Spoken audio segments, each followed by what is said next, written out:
Chapter 24. Crisis of Countdown. Year 0002, September 12th. Just the way I remember it. Gongaga hadn't changed at all in the years since he'd left home. Zack nudged his sunglasses back up after sweeping a glance around the little town. Brick houses, stovepipe chimneys, and the smell of damp jungle earth tinged with an electric mako scent. Yeah, good old Gongaga. At the far side of town he could see the reactor looming, cut off by tall fences and a brief stand of trees. How does it feel to be home? Zack glanced over at Cisne. Even after spending a month in Costa del Sol with her, it was weird seeing her out of her usual suit and in something so un-Turk-like. Today she'd thrown on a shirt and a pair of shorts over her bathing suit. The shirt tied in a neat knot at her chest. She put her hair up in a bun, in deference to Gongaga's human heat. He grinned at her. "Weird," he said, propping his hands on his hips and looking around again. "You didn't have to come, you know." It would have been nicer if he'd had Cloud or Aerith with him when he'd come back. Zack liked Cisne.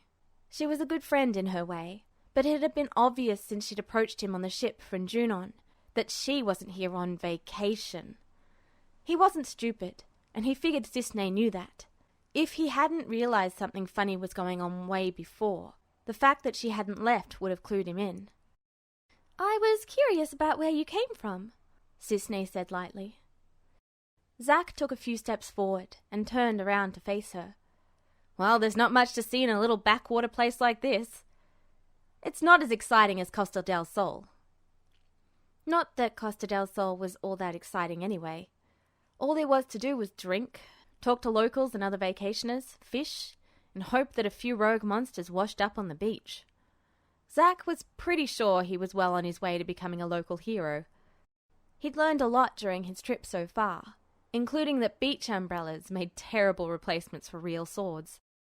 He couldn't lay in the sun for more than 2 hours without growing restless, and that fishing still wasn't his thing. Cisne crossed her arms and stepped forward with one of her cool little smiles. "I'm good at entertaining myself." She glanced around as Zack turned on his heel and walked into the town with her. "Which house is yours?" "That one," Zack said, pointing along one of the dirt paths leading off towards the edge of the jungle. "Right there." His parents weren't outside, or maybe they were off doing something. Maybe his mom was out behind the house, tending their little edge of the jungle garden. Maybe his dad was off fishing or talking with the neighbors. A lot of the townsfolk would be about their business at this time of day, helping maintain the reactor or minding Gongaga's small shops.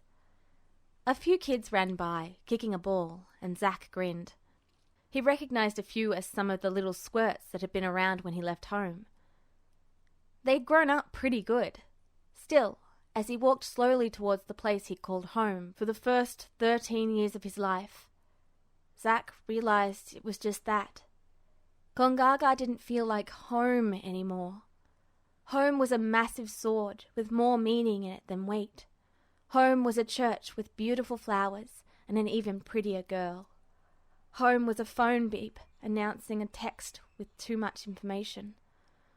Or a comfortable evening spent with too few words shared, but a wealth of understanding between them. Home was half the world away, and he still had no idea when he'd be allowed to go back. He had no idea if he'd ever see it again, before everything shattered, and he would have to make sure his home, his precious people, stayed safe. Zack stopped beside the tilted, decaying fence that surrounded his childhood home, and rested his hand on the nearest post. His dad had said he was going to fix it, or build a new one, but he never had. Turning back towards Cisne, he asked, "You want to come in and say hi?" She flicked a glance towards the door, then waved him off. "I think I'll have a look around. You go enjoy some time with your parents, and maybe you can introduce us later, okay?" "Sure." He returned the wave and stood watching as Cisne wandered in further towards the center of the town. Gongaga wasn't that big, though the number of people there had swelled after the reactor had been built.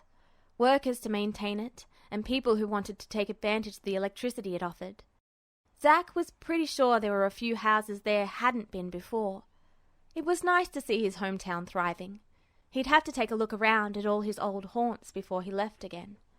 First, though, Zack looked back at the house, at the overfull rain barrel under the downspout, and an overflowing window box of herbs. He could hear the sound of laundry flapping out behind the small, ramshackle building. With a faint smile, he hopped the fence rather than opening the creaky gate and made his way up to the front door. The steps were just slabs of stone, worn smooth from time, Gongaga's rain, and various feet tramping in and out over the years. As he stood before the door, he hesitated. It wasn't that he didn't want to see his parents, because he did. It was more that he felt out of place, awkward and uncertain how to proceed. Should he knock? That seemed ridiculous. This was his parents' house after all, and it was kind of his too, but he wasn't sure if he should just walk in either. It had been so long since he'd run off without so much as a word to pursue his dream. He needed to do this, though. Zack needed to see his parents before he went herring off to Nibelheim. The idea that he could die without ever seeing them again, that they might never know what became of him, haunted him. It had been a niggling little thought at the back of his mind since he'd spoken about it with Cloud. As much as Zack disliked his enforced vacation, a part of him was glad he'd gotten this chance. Giving himself a shake, Zack shoved the door open and stepped inside. Throwing his arm out, he announced, "Mom, Dad, I'm home!" His mom's head jerked up, and she nearly dropped the plate she was drying. For a second she stared at him, wide-eyed, her hair up in a flyaway bun, then said, "Where's your uniform?" "You got fired, didn't you?" his dad asked, staring at him with a half-made fishing lure held between thumb and forefinger. Zack looked between his parents, then down at his clothes. Black swimming trunks with a golden sunflower emblem, and a bright pink and yellow flower-patterned shirt. "Is that any way to greet your son?" His mom put down her wash rag and the plate and came at him with her arms spread. Before he knew it, she'd wrapped him in a tight hug, her face pressed into his shoulder. She'd always seemed so big when he was younger. He scooped her up, returning the tight hug and lifting her right off the ground. "You've gotten so big," she said, laughing in delight. "My little boy, all grown up." Back on her feet, she stepped back and smiled up at him. There were grey hairs and lines in places there hadn't been before he'd left. He could tell she'd been worrying, and Zack felt a little pang of guilt. "Just look at you!" Rubbing at the back of his neck, he grinned sheepishly until his dad pulled him into a hug of his own. He was, he noticed, a little taller than his dad. It was strange to realize that. "You look good." His dad smiled at him, pulling back to put some space between them. His hand squeezed Zack's shoulders, and Zack took in the laugh lines around his mouth and eyes, the grey at his temples. "Thanks," Zack said, which didn't seem like enough in the face of the pride he could almost feel in his dad's words. He grinned, unabashed. Something in the way his dad said that sounded like it meant, "You did good, too." A sudden sniff had Zack jerking his head around to look at his mom again. "Oh man, Mom, don't cry!" He stepped past his dad to hover over her, hands extended but not touching. Zack was never good with the crying. Should he hug her again, or say something? Maybe start apologizing for not contacting them more often? "Why are you crying?" "Because you're here." She hiccuped through a watery smile, reaching up to hook her fingers under his sunglasses and pull them off. "Look at your eyes!" Then her fingers touched the scar on his cheek, and she gave another soft inhale. "And where did you get this?" "It's a long story." "I'm sure it is." She handed his sunglasses back, neatly folded, and wiped her eyes with her hands. "Come on, sit down and tell us how you've been." His dad thumped his back before draping his arm around Zack's shoulders and directing him toward the familiar, scrubbed wooden table. Zack dropped into one of the 3 seats, fond memories of mornings and nights spent here, eating his mother's home cooking, and chattering about what adventure he'd been up to, or was going to get up to. Ruffling Zach's hair roughly, his dad sat down at his usual spot, and his mom leaned against the counter near the sink. Zach relaxed against the table, soaking up the warm feeling of just being with his parents. It only hit him now how much he'd really missed them. "I made it all the way to first class," he said, grinning. Even if the memory was tainted by Angie's disappearance, he was still proud of his achievement. "Things have been really busy ever since then. Life's a bit of a blur, but I've got this really great buddy now. His name's Cloud." An outpouring of words left him. His parents laughing at his stories about Cloud, missions, soldier, and Midgar. His mother stepped around the table when he softly related Angiel and his death. Somehow, the kiss she pressed to his forehead and his dad's hand on his shoulder seemed to do more to chase away the sorrow and ache than an entire year had. He kept many of the dangers to himself, both for their safety and their peace of mind. Shinra had a non-disclosure policy, but Zach hadn't cared about that for a while. What he did care about was making sure his parents didn't get into any trouble on his account. With Cisne lurking around, he wasn't taking any chances. He trusted her in a way, but he also knew he couldn't trust her. Zach wasn't sure how much time passed as he regaled his parents with stories about life in Midgar, but by the time he'd wound down, his throat felt sore, and his voice was hoarse. Zach watched his mom bustle around, the smell of her spice bread soon filling the house. He smiled up at her when she sat a cup of his favorite fruit juice in front of him. "Thanks." Right after he'd taken a large swallow. Man, he hadn't had this stuff in years. It was criminal. His mom asked, "So, how's your girlfriend?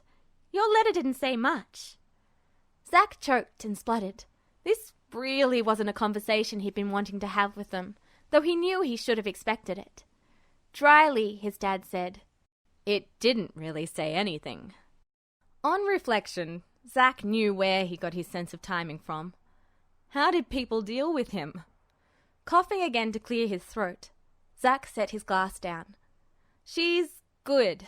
Better now. We had a fight." "All couples have fights, dear," his mother said. He smiled slightly as she used her Moogle oven mitt to check on the bread. "It will be fine." "Yeah, we talked it out. I guess I'm still a little worried about it. I kept a big secret from her." Zach looked down at his hands, clenched atop the table. He'd worried it would have a lasting effect on the trust between them, that maybe he'd misstepped so badly that their relationship would come to an end. Aerith had quickly put that worry to rest, of course. Still, he, her, and Cloud needed to sit down and talk about it, and now they probably wouldn't have the chance. Pulling off her oven mitt, his mom leveled a frank look at him. "Did you cheat on her?" Zach flailed so hard he shoved back from the table. It was pure luck he didn't topple, chair and all. His dad hooted with laughter, while Zach yelped, "Mom, no!" "Then it will work out," she said, matter-of-factly.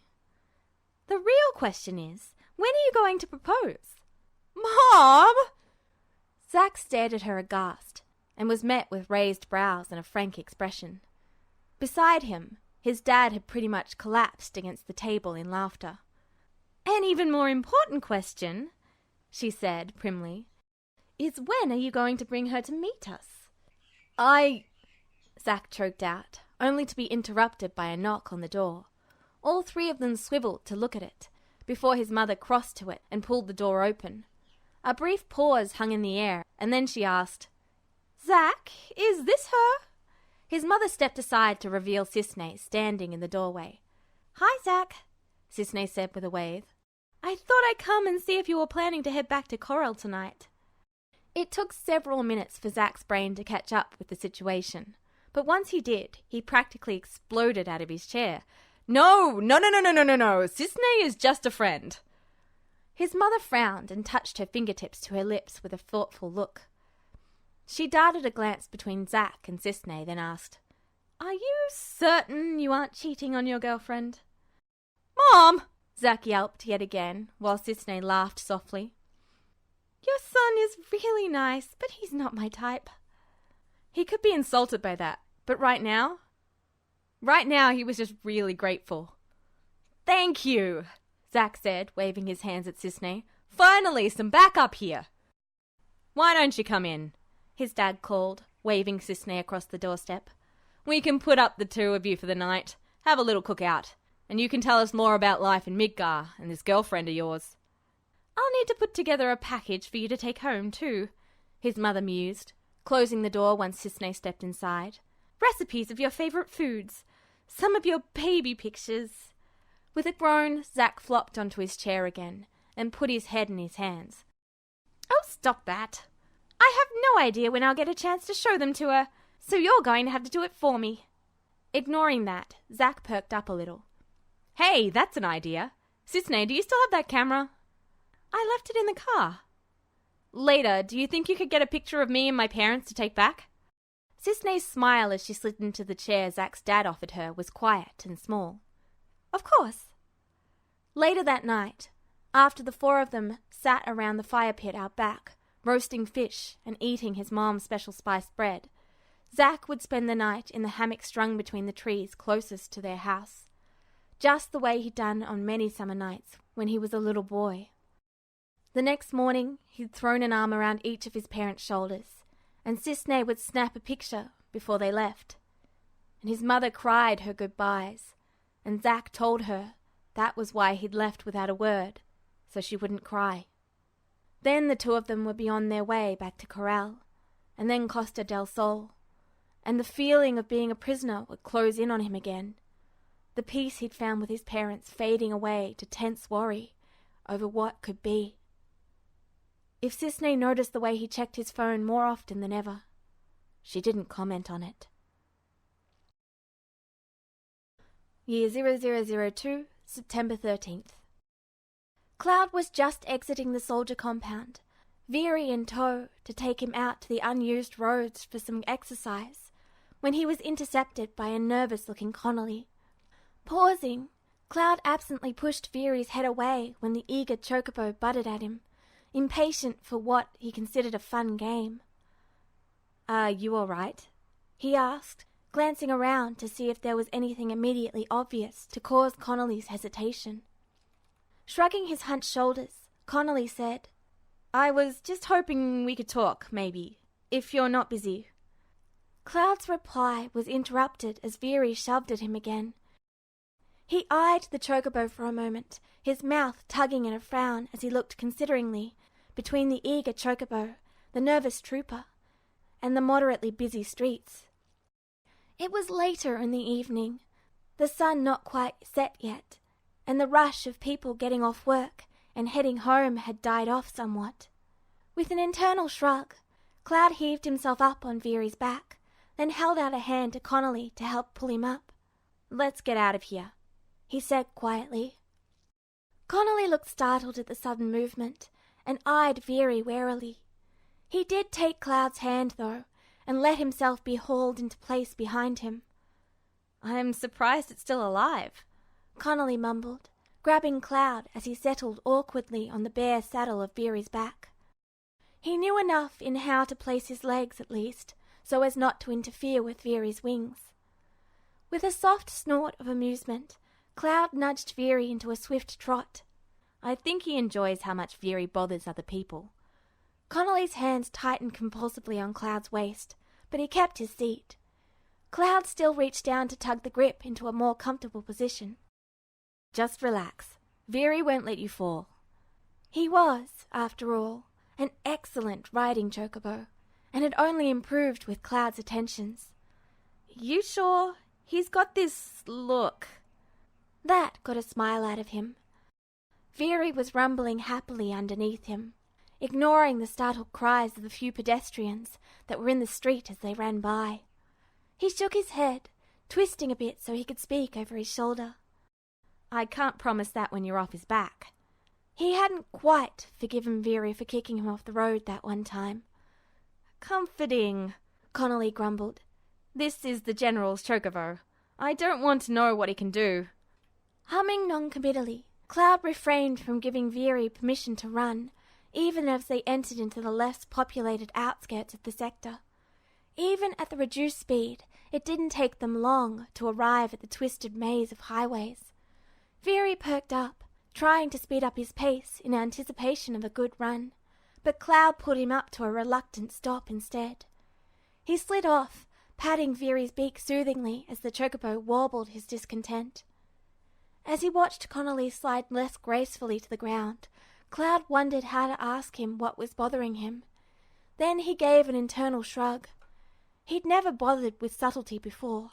"What's wrong?"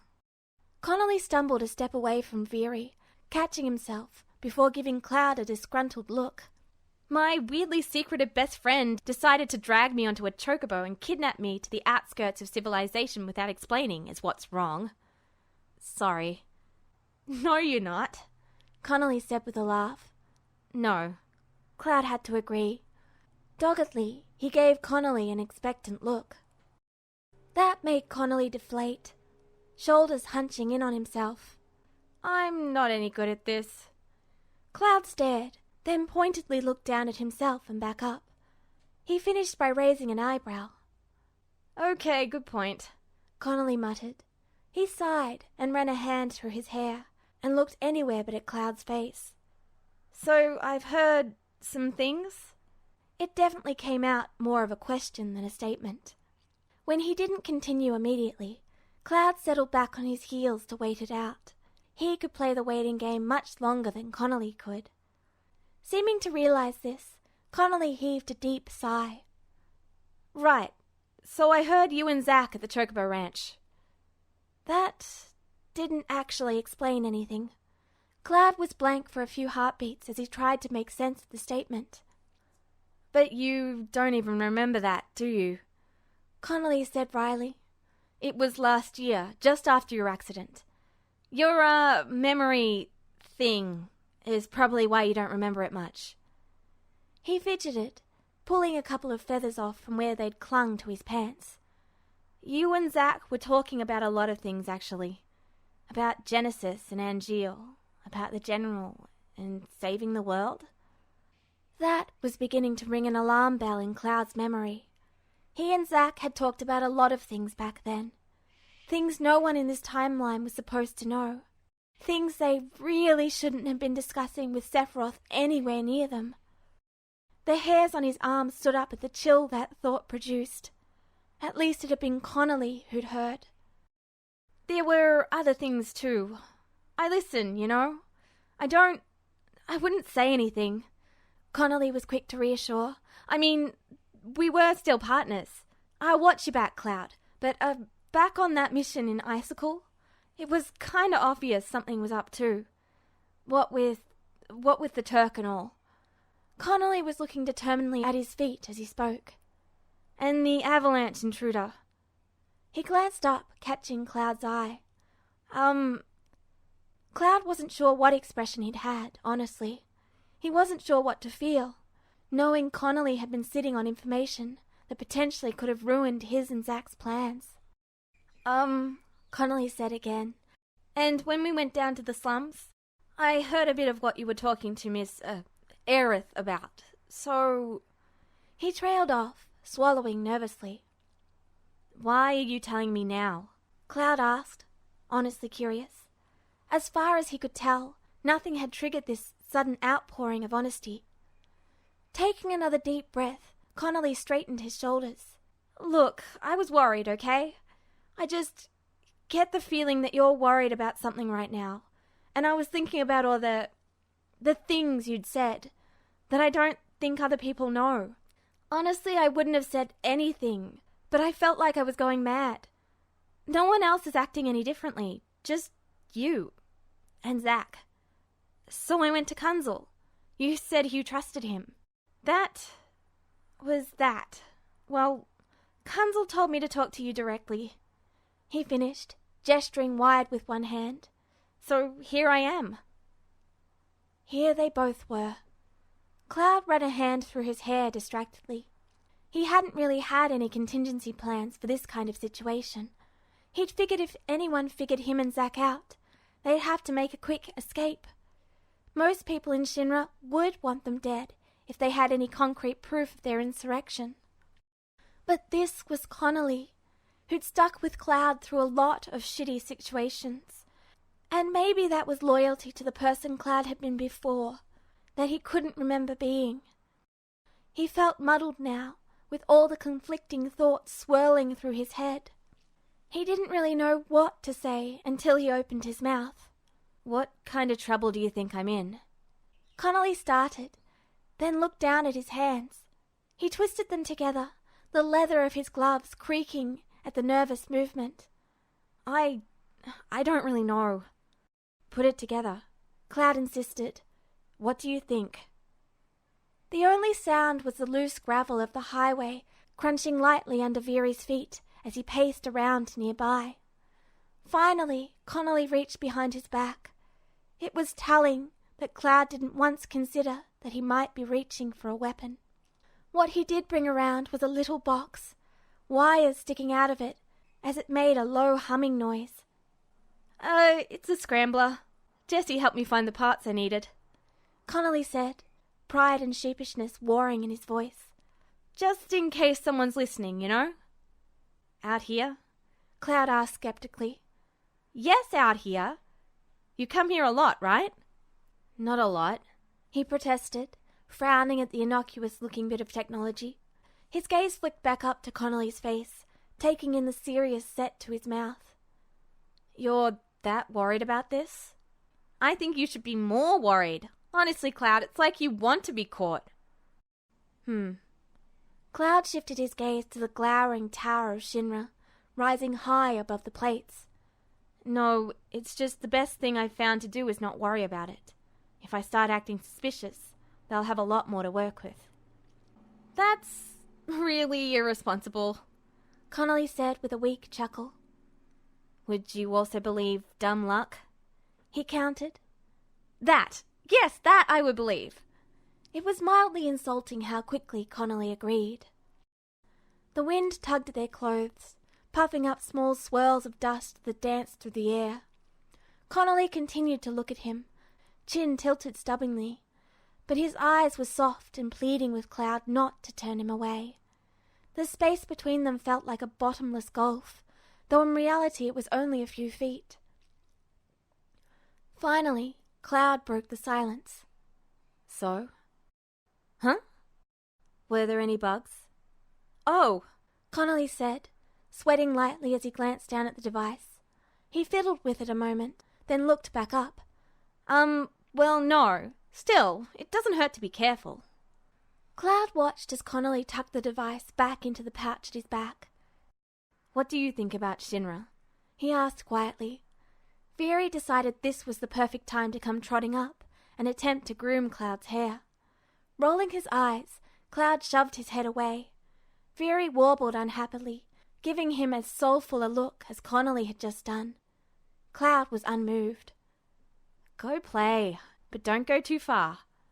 Veery turned and trotted off again, chuckling his discontent lowly as he went. Connolly shook his head, an amused grin tugging at his mouth even as he answered. Well, they give people electricity, and that's good. They provide jobs and innovation and safety to the citizens. He trailed off, staring off into space. But they also leave good people like Jessie and Poppy to try and make ends meet down there. They don't help. People down there don't trust Shinras, and there has to be a reason for that. There's talk about people going missing. Cloud hadn't realized how affected Connolly had been by his visits to the slums, or even how oblivious the general army was of the conditions below the plate. Gibbs came from down there, so he and Edge frequented the place and knew what it was like. But they were the exceptions. With everything available cleaner and of better quality up here, no one bothered venturing down. That was how it started, though, wasn't it? Barrett and Tifa were extreme examples of people whose lives had been immediately touched by Shinra's cruelty. It had taken Reeve venturing forth into the world through Kate Sith to realize the safe bubble he lived in was only a small portion of how the world really was. He'd known something was rotten, but hadn't acted in earnest until he'd witnessed it firsthand. If Connolly was starting to feel the weight of Shinra bearing down on him, then maybe it would be better if he started to see just how big a threat they were. More than that, Cloud wanted Connolly to be free of Shinra. Eventually, things would come to a head between him and the company again. He didn't want to have to face down Connolly on opposite sides.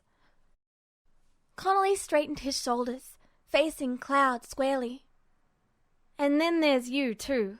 You don't act like you like Shinra very much, even though you finally made it to Soldier. It used to be our dream, right? I trust you, Cloud. That felt like a sharp punch to the gut. What had Cloud done to deserve this loyalty? So I think there's something rotten here. Letting out a huff of a breath, Cloud motioned Connolly to the side of the road. He hopped up to sit on the barrier, uncaring of the dust and grease that smeared off on his pants. If he had to order a new uniform, Sephiroth would have to sign off on it, and the minor annoyance was almost worth the scathing official notice that would follow. Sephiroth had remained true to his campaign to smear Cloud's reputation any and every way he could. After a moment, Connolly joined him, opting instead to lean against the barrier. Well, the yawning drop behind Cloud might have been unnerving to some, so he didn't blame him. Did you ever think about what Mako energy comes from? Cloud asked. Almost on cue, the giant Mako reactors fired up into the night, lighting up the sky with their green glow. From here, closer to the edge of the plate, it was almost a physical thump in his chest. Connolly shook his head. I mean, yes, but there's not a lot of information on where it comes from. It's just something they refine, right? Cloud shrugged a bit. Did you ever wonder why the land around Midgar is the way it is? Edge had been built on the outskirts of Midgar in his ruined future, just where the land wasn't completely lost to the rot Shinra had caused. Hesitating, Connolly replied slowly. No, but I'm guessing it's connected. He hummed in reply. Shinra is poison to the land and to the people. I can't let it continue. The expression on Connolly's face was full of incredulity. Is that what this is about? He waved a hand out, encompassing all the plates they could see. That Shinra is destroying the planet? Cloud's mouth quirked up wryly. No. Because it was about Sephiroth, really. Cloud let his eyes track back across the expanse of the plate laid out before them. It's because Shinra is destroying the people. Did you ever wonder what's really involved in making Soldier as powerful as they are? I get the feeling I'm really not going to like the answer. Connolly said flatly. Probably not. And that's the publicly accepted experiments. Connolly looked a little green at that. I can guess that's why you're not a fan of the scientists, then. Even though... And here he shot Cloud an apologetic but knowing look. You haven't been to see them in all the time I've known you. He held up a hand to forestall Cloud's response. I'm not going to ask Cloud. I don't think I want to know. Yet. Maybe one day, though. Yeah, Cloud said. One day. Telling Kunzel had been partly strategic, as he was a fountain of information and advice. Connolly, however... Well, Cloud wanted him to know. It was a strange feeling. Connolly was probably Cloud's best friend in this time, outside of Zack and Aerith, and whatever Sephiroth was. The others in the unit were great, but Connolly had stuck through the changes in Cloud, much like Zack had. That was the kind of loyalty Cloud appreciated. He wanted to give back in kind. Of everyone, perhaps Connolly deserved it most of all. He'd lost a partner to Cloud's arrival, and a friend.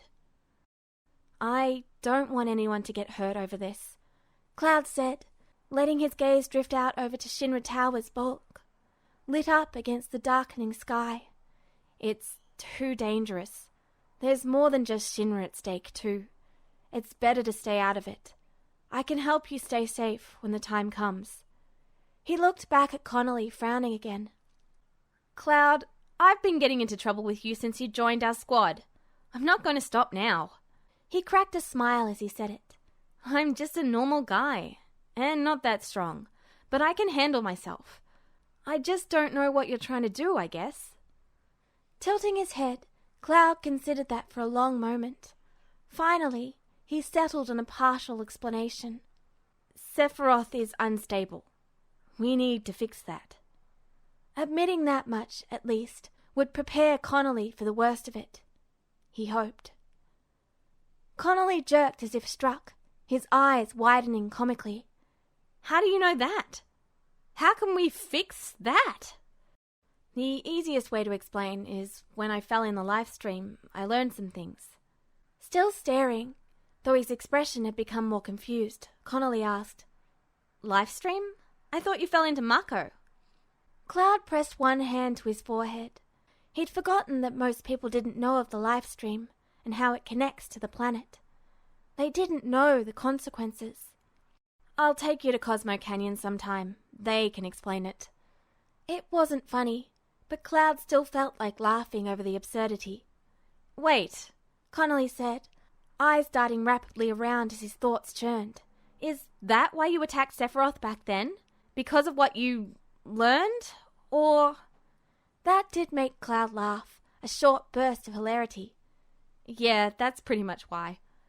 Not exactly, but close enough. Huh. Connolly rocked up onto his feet, pacing a few steps away in nervous movement. He turned on his heel. So what's the plan? Cloud closed his eyes. He'd never really put it into words. Zack had understood well enough, because he'd seen enough of Shinra's dark side to fill in the blanks Cloud couldn't or wouldn't. Now that he had to explain it to someone with no context, it was difficult. Keep Sephiroth from isolating himself, he said finally. He is not receptive, of course, so it's not simple. Zack and I have been doing what we can, and now Zack is away. I may be the only one who can, but we have to try. It's important. The most important. Yeah, Connolly said with a swallow. If he's against us, well, I know you can handle yourself against him, and Zack's pretty strong too, but... A little fear showed on his face, making him look absurdly young, before the troubled frown closed back in. The General is something else. The problem is he believes that too, Cloud murmured, more to himself. How could he alter an opinion that Sephiroth had been developing all his life, when no one would tell him otherwise? He is strong, but he's still a human. For now, at least. Connolly wet his lips and rubbed his hands over his arms as if chasing off a chill, despite the heat still lingering in the air. Is there anything I can do to help with any of this? It was a loaded question, one Cloud wasn't sure how to answer. Nibelheim was so close, too close. That was still the most likely place all of this would come to a head, where they would have the chance to convince Sephiroth to leave Shinra, so long as they could get him before Genova and Hojo's machinations did. It hinged upon Cloud being chosen to go on the mission with Sephiroth. Only this time, he wasn't a trooper to be chosen as support. Connolly was a trooper. The thought made Cloud freeze. Cloud had been chosen last time. He and another trooper, who died at the mountain pass when the bridge had broken. It was such a minor incident in the whole tragedy of Nibelheim, and he'd never given it much thought, but now he knew who that face had to have been. As partners, he and Connolly would have been assigned to the mission together. Even if it wasn't this Connolly, even if Cloud couldn't remember the other, it sent a bolt of horror through Cloud that he couldn't quite contain. It was a physical stab of pain, and he couldn't help but wince as he brought one hand up to his head pressing against the images that flashed through his mind. He hated the surges of memory, the sudden emotion they provoked, the reminders of how much he'd lost. "You okay?" Connolly asked hesitantly. Is something with your memory acting up again?" Taking a deep breath, Cloud let his hand drop to his side, pushing back the continued throb of pain. "Something like that." He could feel a swelling of panic rise in him, and he pushed that back too. There was no time for it right now. "Just don't." He grit his teeth as indecision burned at him, and he had to say something. "If you get selected for a mission to Nibelheim, let me know." If there was some way he could prevent it, at least Cloud could try. Connolly frowned at him, looked on the verge of asking, but then he just sighed and nodded. "Okay." Jerking his head, aware that he was leaving Connolly more confused than before, but not being able to explain, Cloud left it at that. Instead, he turned, whistling to catch Viri's attention. He saw the chocobo pop his head up from an overpassing road, and with a cheerful warble, he disappeared again. Only the faint sound of claws against pavement heralding his descent. Cloud remained quiet, waiting patiently until Viri appeared again, having circled back to the road they were on. Viri immediately nudged his head against Cloud the moment he got close enough, and Cloud rocked back slightly against the bird's momentum. He pet at Viri's head for a few moments, grounding himself back in the present. With a sigh, he turned back to Connolly. "I don't know what else to tell you," he said honestly, not without telling him everything. He'd respect Connolly's request and wait until asked. Edging over slowly, carefully, Connolly reached out and offered his hand to Viri. "You don't have to tell me anything, but you did. I'll keep your secret for you. I just want to help out if I can. I know there isn't a whole lot I can do." He looked up at Cloud with a wry grin. "That's not true," Cloud said mildly. "Just keep your head down for now. Things will change, soon. Until then, decide on what you think is most important, what you can give up, and if you hear anything, let me know right away this time." He held out a hand to Connolly. "I'm your friend too, right?" The grin widened, turning more genuine. "Right," Connolly replied, clasping his hands and knocking their forearms together. Nodding, Cloud released the grip and turned to Viri. Tilting the collar up, he tugged it around to see what materia Sephiroth had him equipped it with now. "I don't know if there will be time later for me to tell you everything," he warned softly, keeping his attention on Viri as he spoke. "But you can always ask." "Right," Connolly repeated, just as softly. He understood. Straightening, Cloud turned on his heel and let a mischievous smirk cross his face. "Ever ridden a chocobo who can shoot lightning?" he asked, tilting his head towards Viri's back. Connolly's wide-eyed look of borderline horror was answer enough. "Does what?" Later, Cloud had dropped a wind-blown Connolly off at the trooper barracks. He and Viri made their way back through the dark, nearly deserted streets for the soldier compound. Cloud felt both like he had too many thoughts in his head, and that his mind was distressingly blank. The exercise had helped ease the tension that had built during their conversation, but it still nagged at the back of his mind. It was good to have other allies he could count on. It worried him. Nothing about the future seemed sure anymore, and yet it still marched towards the inevitable conclusion at Nibelheim. He tried not to think about it.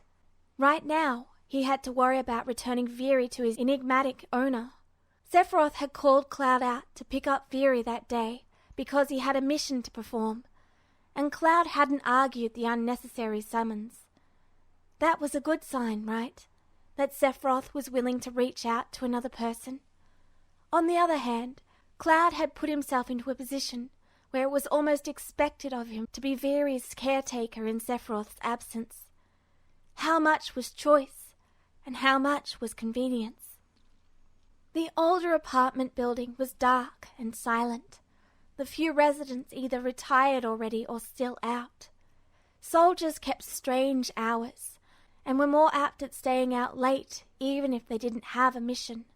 Veery cooed warily as he boarded the elevator with Cloud, twitching his tail feathers out of the way of the doors as they slid closed. He'd been fascinated by his new passenger, and had worn himself out in his excitement. Cloud only paused briefly outside Sephiroth's door, digging in his pocket for the spare keycard Sephiroth had given him for access. It had been better for both of them, rather than leaving Veery to wait outside the apartment, or for Sephiroth to have to track Cloud down when he wanted to return his pet. Veery shoved at the door as it slid open, as if to hurry it along, before trotting inside. The interior was dark, so Sephiroth was still out on his mission. There was a crashing sound from inside the apartment, coupled with a surprised walk from Veery, and Cloud frowned as he stepped inside, flipping on the switch.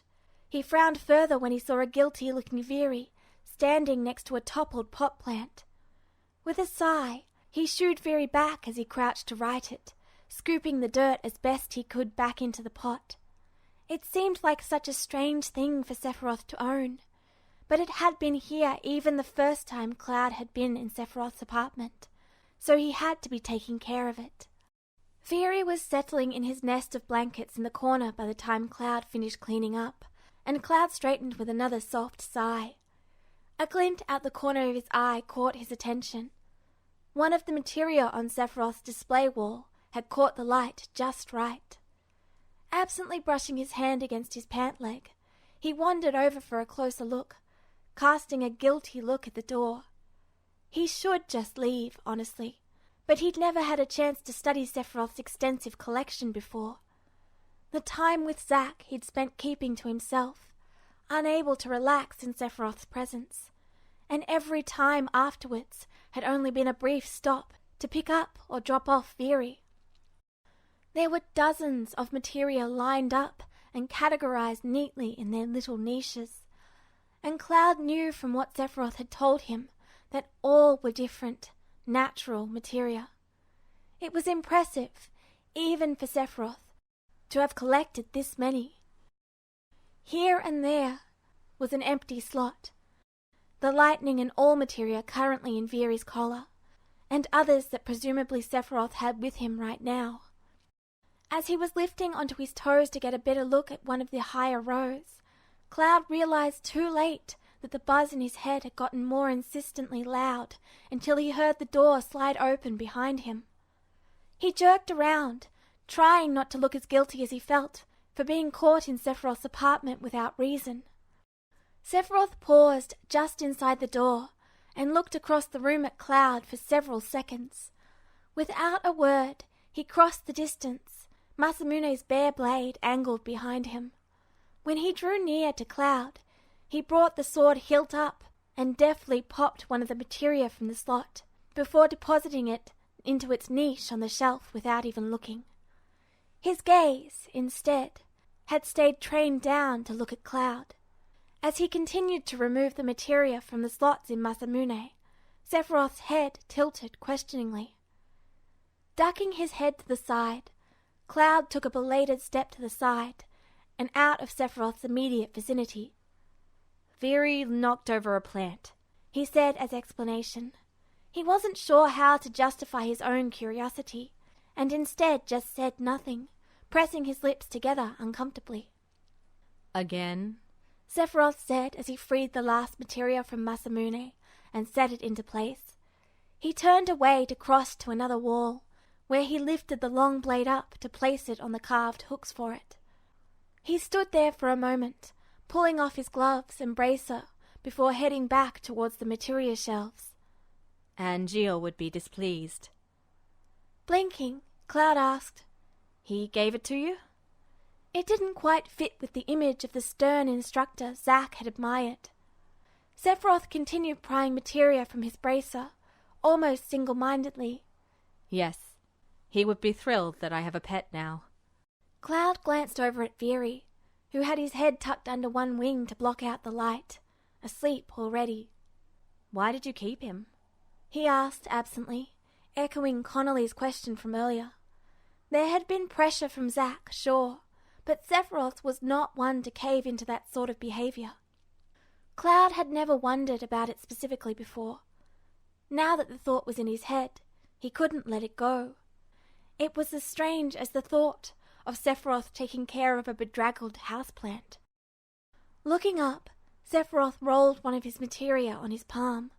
His eyes tracked from Cloud over to Veery. "It passed the time."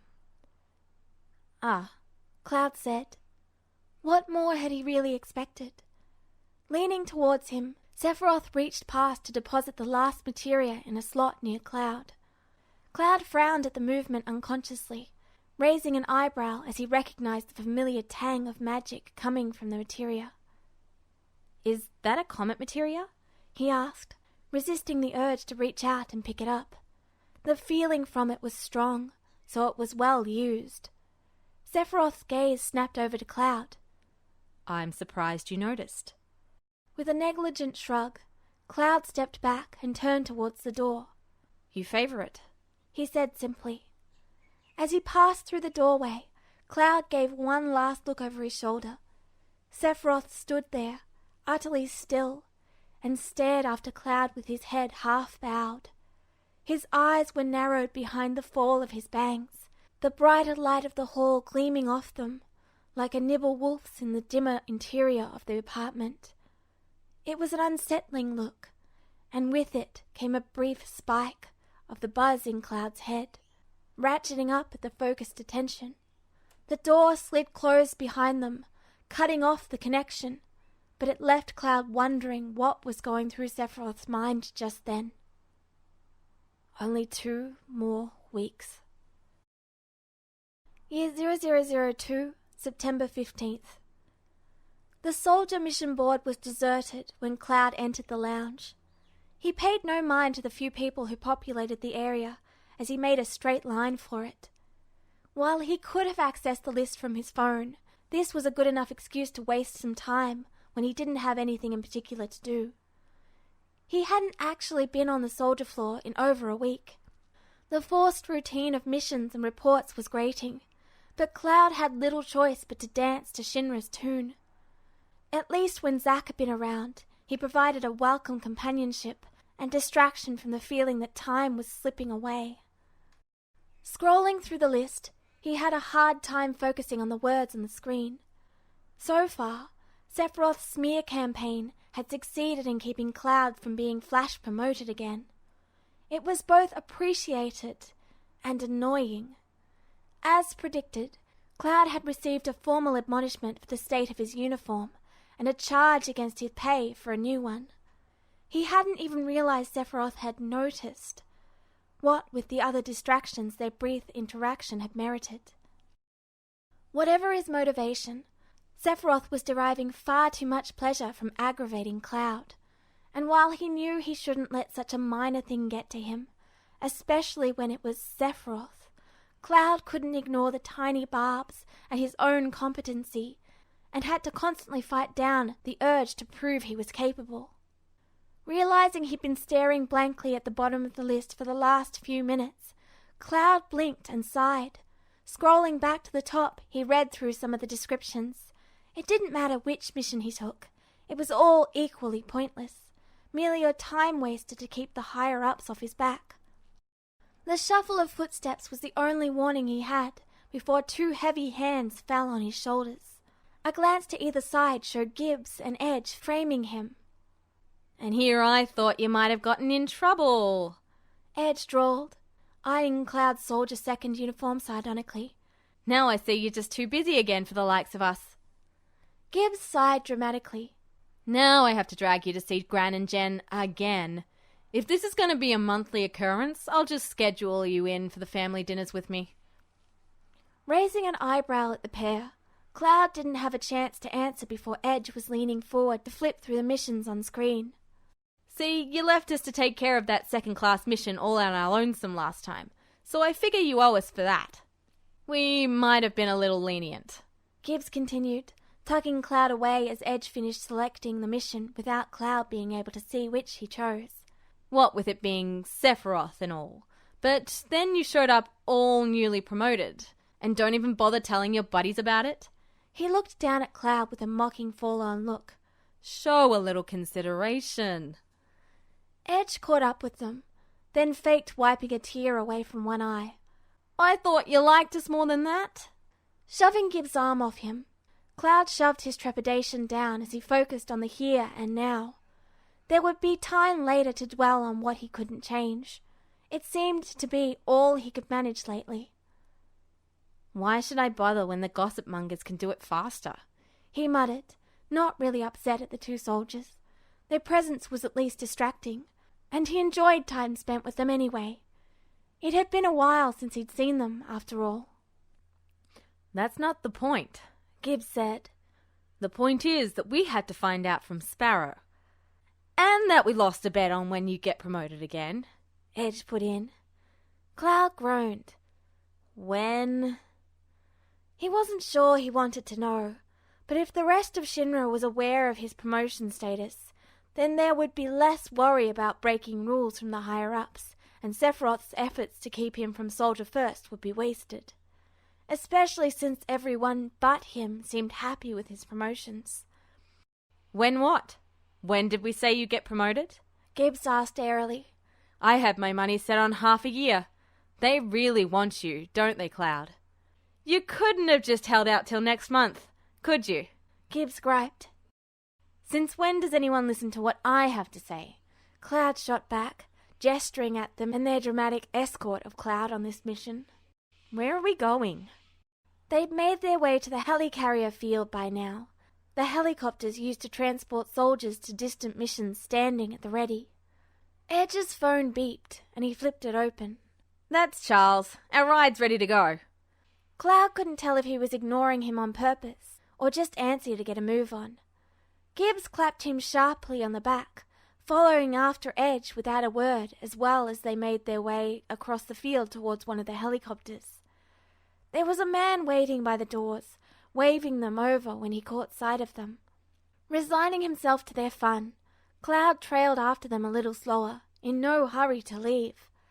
It would be nice to get out of Midgar, but at the same time he felt like he was failing in what he needed to do. Not that there was anything else he could do right now. Sephiroth was frustratingly hard to get a hold of. Without the excuse of Veery, Cloud wouldn't have seen him near as often, and each of those interactions was brief. He'd been looking for an opportunity to ask Sephiroth to spar again, but there was never a good moment for it. When Cloud did see Sephiroth in a professional setting, it was always about some exaggerated failure on Cloud's part. Honestly, Sephiroth would probably have taken the invitation to spar as insubordination again. There were too many distractions, and Shinra was too good at absorbing people into their own pace. Maybe Zack would have been able to figure out a way. Cloud just felt lost. Once they lifted off, it was only a few minutes before Edge started looking green around the gills, his lips thin and tight. He'd set his helmet on the bench next to him, so Cloud was able to see his expression clearly. Humming under his breath, Cloud raised an eyebrow at him, raising his voice to be heard over the loud machinery and howling wind. Why did you pick it if you still hate flying? Shut it. Gibbs's input was droll. If you throw up on either of us, I'm going to murder you. Shut it. Cloud hid his own grin behind his fist as he rested his chin on it, peering out the window as they passed quickly over the land. By the direction they were going, he could tell they were heading out near the Junon area.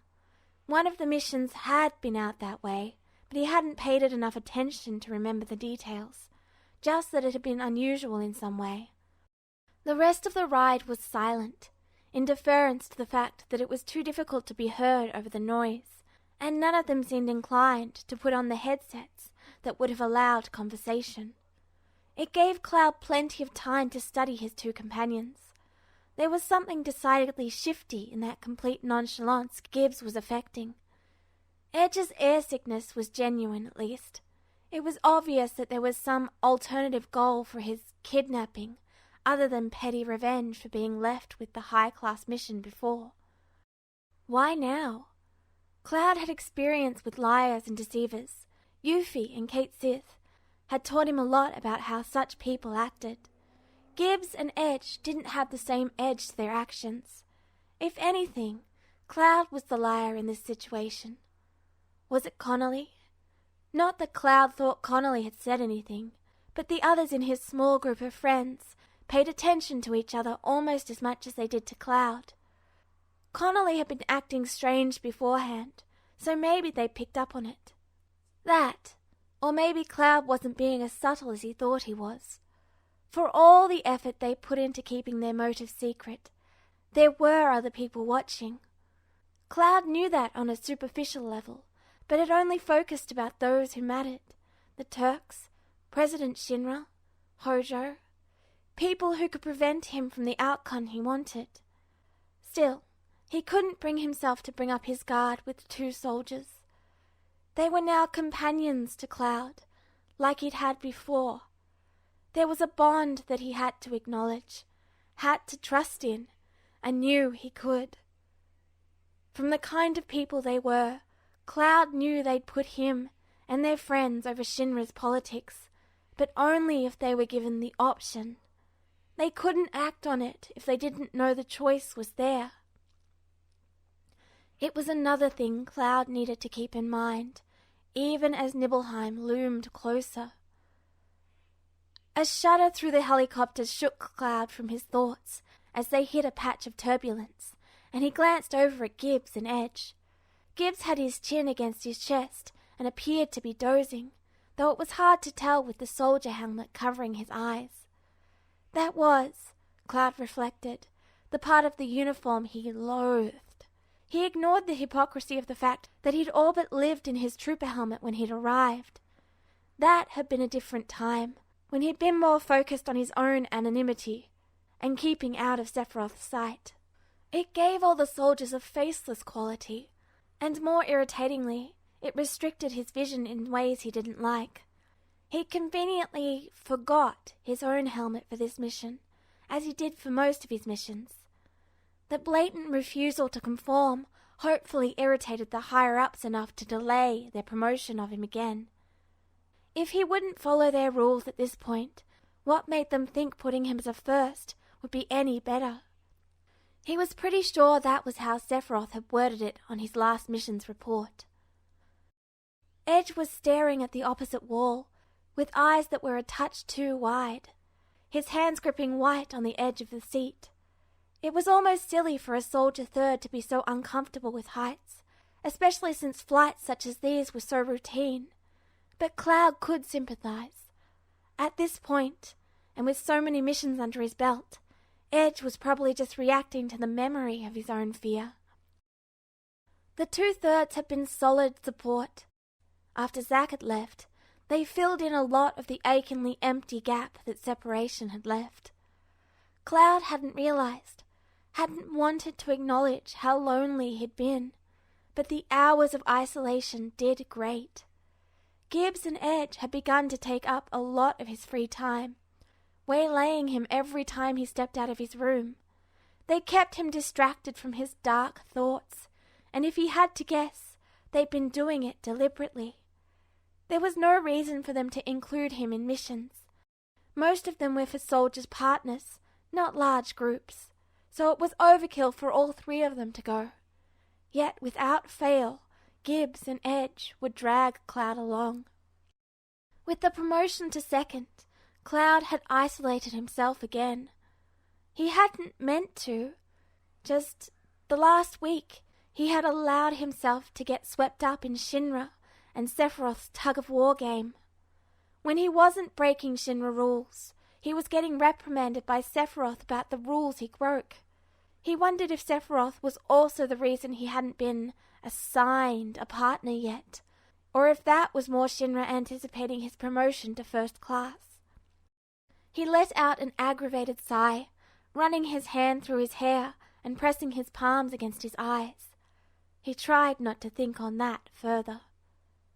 After working so closely and fighting alongside Gibbs and Edge for so long, Cloud could say with certainty that he trusted them far more than he'd expected to. It was nice to feel that again. With Zack, he'd never had a doubt of trust, having known what he was like long before they'd become as close as they were. Aerith was the same, even when she'd not known exactly what was going on. She had no love of Shinra at all, none of the conflicting loyalties that even Zack had.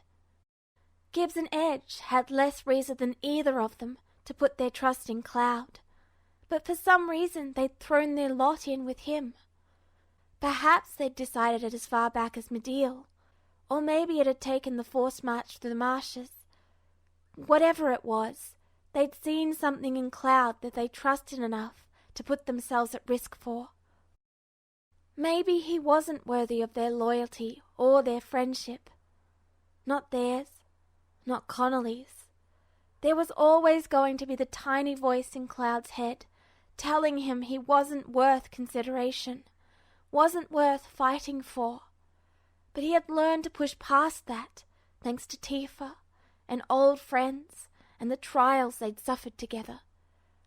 He had learned to put his trust in people, then had forgotten and been forced to relearn those lessons. Now he was once again put to the test, to trust that there were people in the world he could count on. There was a crackle of static as the intercom kicked in, though the pilot pushed his mouthpiece away in favor of just shouting over his shoulder. "We're approaching the drop point." The other two stirred, Gibbs sitting up and stretching his arms over his head, bringing them down to roll his shoulders and loosen up.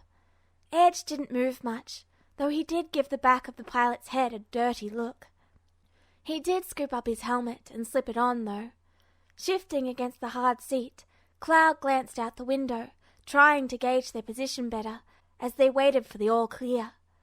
A minute later, there was a loud beep, and the light above the door glowed green in readiness for it to be opened. Gibbs was first up, hitting the button and sliding the door out of the way. Immediately the wind whipped inside, pulling at their clothes and sending strands of Cloud's hair lashing in his face.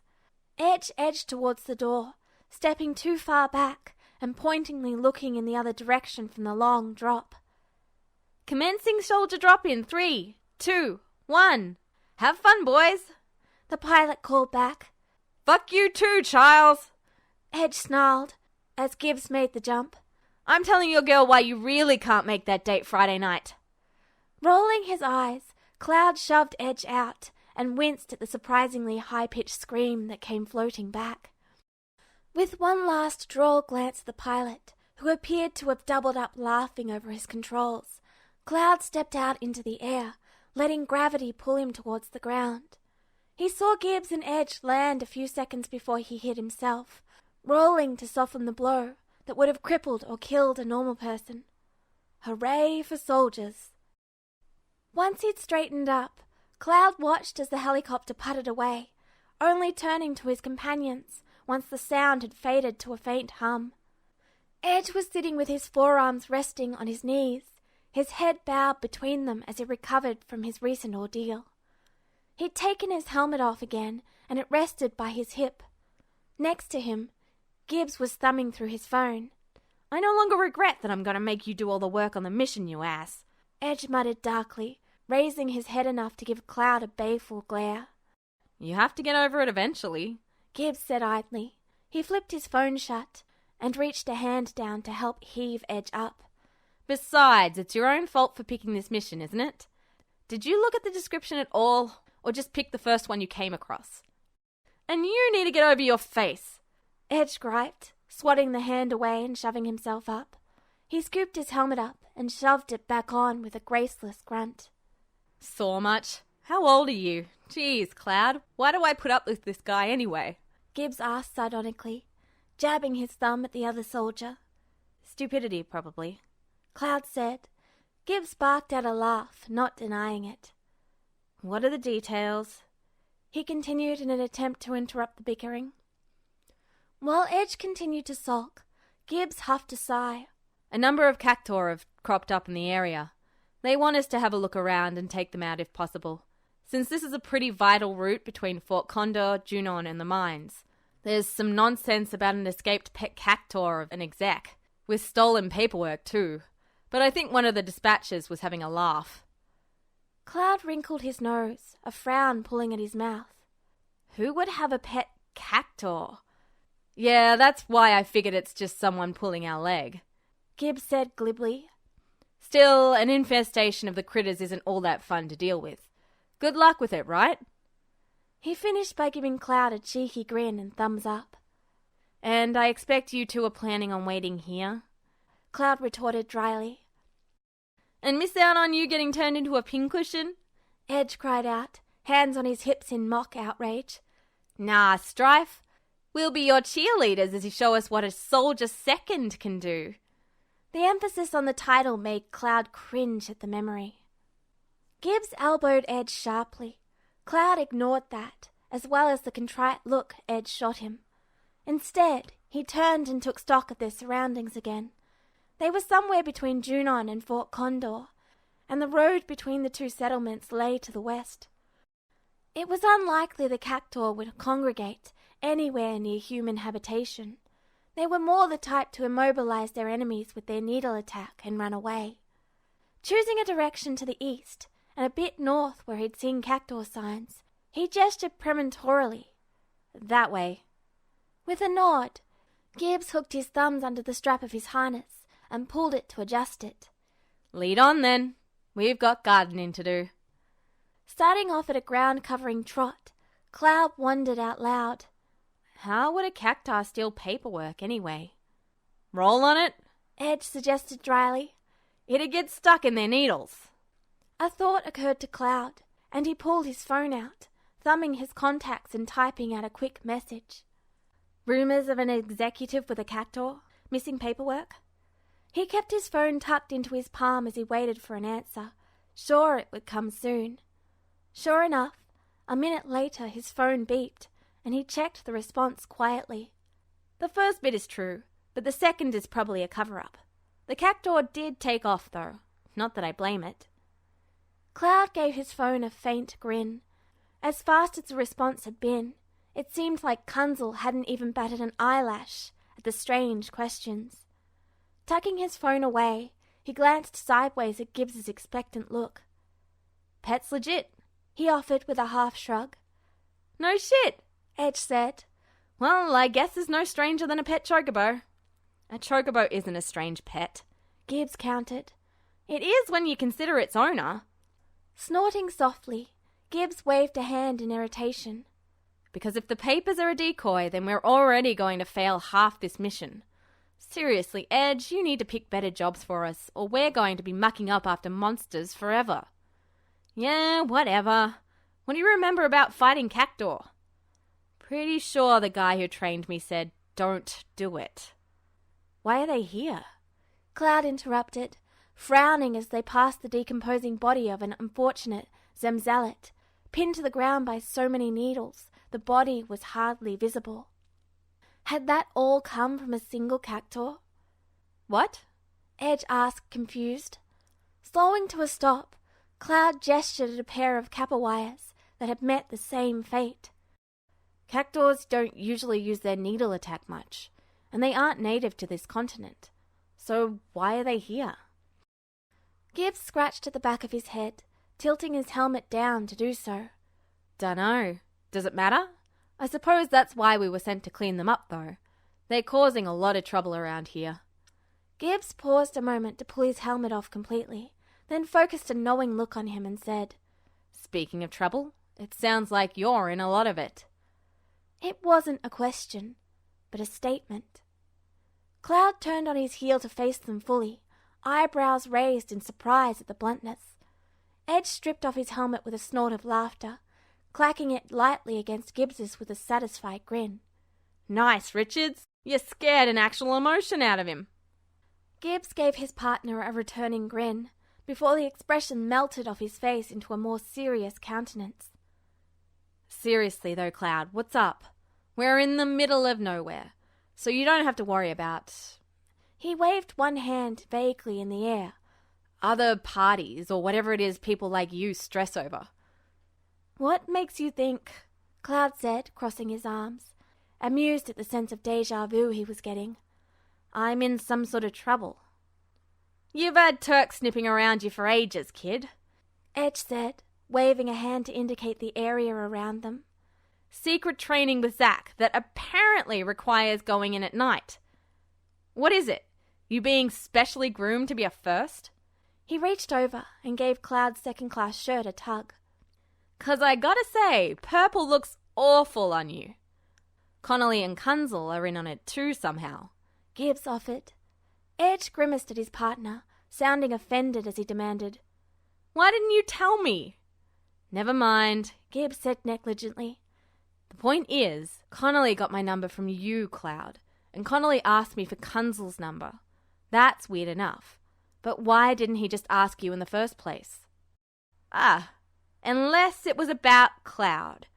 Edge nodded. Right.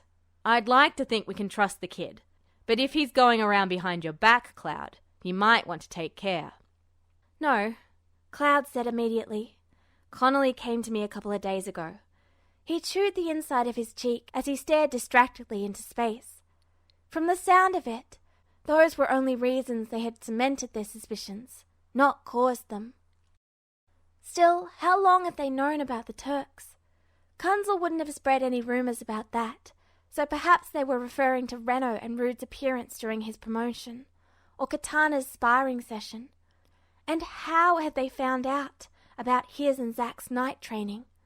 He and Zack had been cautious not to be followed, and the recording equipment in the room had been turned off, so no one should know what they'd been up to.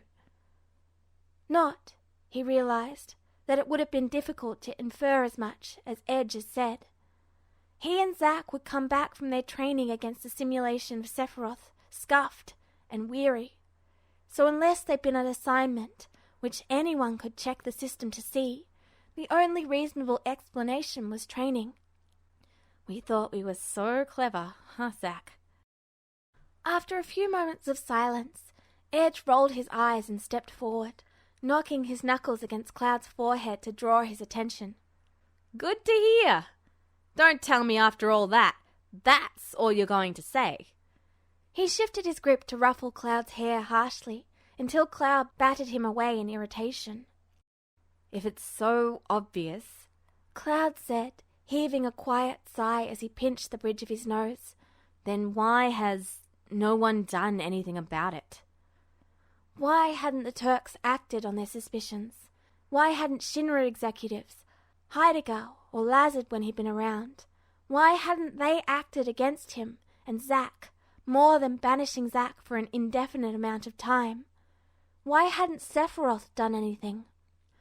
Gibbs gave another helpless shrug. It's obvious there's funny business around you. Even someone half-blind could see. But beyond that? With a grunt, Edge nodded his agreement. You guys talk a lot, but you don't say shit. He huffed, ran a hand through his short-cropped hair. Look, he said, a dark emotion crossing his face. I just don't want anything to happen to you, okay? You're like an annoying little brother I'm sorry to clean up after. But it'd kill me if you weren't there. Yeah, Gibbs said. We've been watching you back for what? Going on a year now? You're one of us. Cloud stared at the two's earnest expressions, his eyes lingering on Edge. Edge, who'd had a younger brother, attempt a position in Soldier, only to die from the treatments. Edge, who had followed his younger brother's footsteps and succeeded in joining the company and program that had, in the end, killed his brother. Had he an ulterior motive when he joined? Was that why he was so ready to side with Cloud when it was, in his own words, obvious Cloud was up to something shady? That didn't explain Gibbs, except that Gibbs was a slum kid who knew both how Shinra could crush people or raise them above the masses. He'd seen both sides. Had he then picked a side against Shinra? Did they understand enough to recognize that Cloud was against Shinra? Abruptly, Cloud realized he didn't care what their motives were. He trusted them, and that was enough for him. Nibelheim. Edge stared at him like he wasn't sure if he ought to shake Cloud or just walk off. That's nice, but you want to add a little more than that? Smiling thinly, but without humor, Cloud nodded at him. Nibelheim is when everything will change, but I don't know what will happen. Not anymore. When what will change? Gibbs asked, always the more patient. Who's changing what? I can't tell you everything, Cloud said slowly, weighing his words carefully. Not yet, but what I can tell you is dangerous.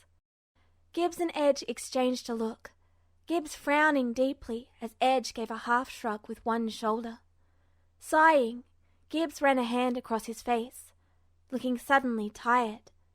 We've kept quiet this long, Cloud, but how can we know if you don't tell us?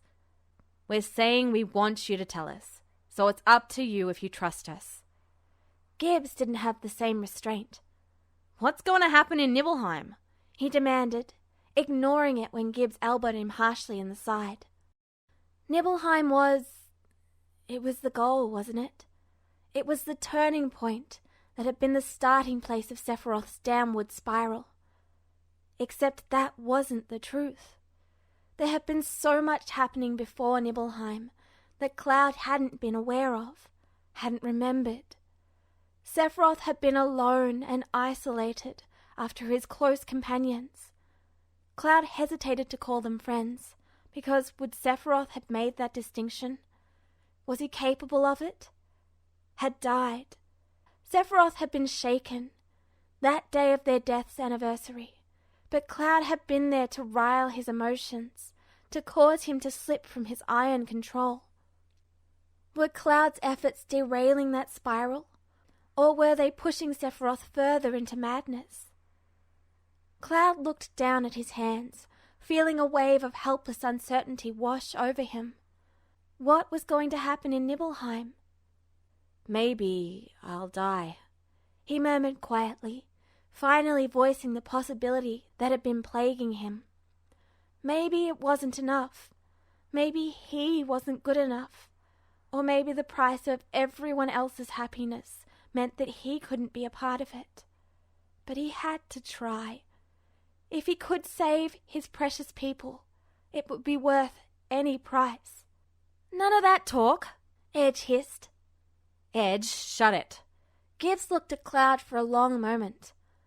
In our line of business, people die. But what's got you so certain?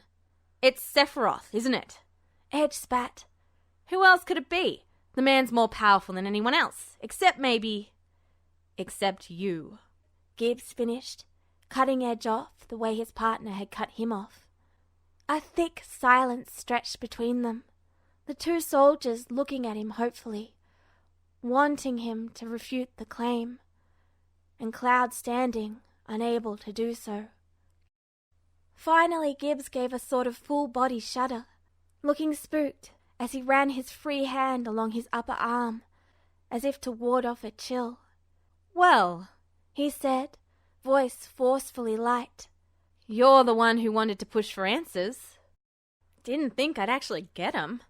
Edge replied, still giving Cloud a disbelieving look. A faint sound encroached on the edge of his hearing, an almost incessant hum that made Cloud's hair stand on end. Without consciously recognizing what the source of the danger was, he threw himself forward to tackle the other two down, just as a swarm of needles whistled through the space they vacated. Edge swore violently, the needles hitting the dirt around them with audible thwicks. Fuck it, we're finishing this later, Cloud. Shaking off the disorientation the sudden attack caused, Cloud rolled to his feet and drew his sword in one smooth motion. He felt disjointed, having to move so quickly from his dark thoughts to the high of battle, yet he was also relieved at the interruption. Edge was right, though. They would have to finish this conversation later. They hadn't given Cloud much to go on past their initial shock. However, their resolution was clear in the way they formed a blockade in front of him, blocking him from the worst of the Needles as they trusted in him to start a counterattack against the band of monsters that had taken them by surprise. As they had always trusted in him, from the first moment he'd thrown himself into the path of the hippogriffs, despite their warning against it. Despite them not knowing at the time that they could count on his strength. Turning his attention fully on their enemies, Cloud was only mildly surprised to find that it was a group of cactuar they were up against. Despite them being mostly a solitary species, here they were working together against a common enemy. The corpses they'd passed earlier had suggested it, though it was hard to think of a reason for them to be going against their nature. Even as he cast a quick earth spell to break up the monster's formation, he wondered what could have caused their change in behavior. He had his answer a moment later, when an eerie rattle filled the air. Since his earth materia was still glowing active in his bracer, he swiftly cast 2 walls of dirt up on either side of him and the other 2 soldiers. He winced in concentration as thousands upon thousands of needles struck the surface of the walls at high velocity. It seemed to go on forever, until finally the rattling deluge came to a stop.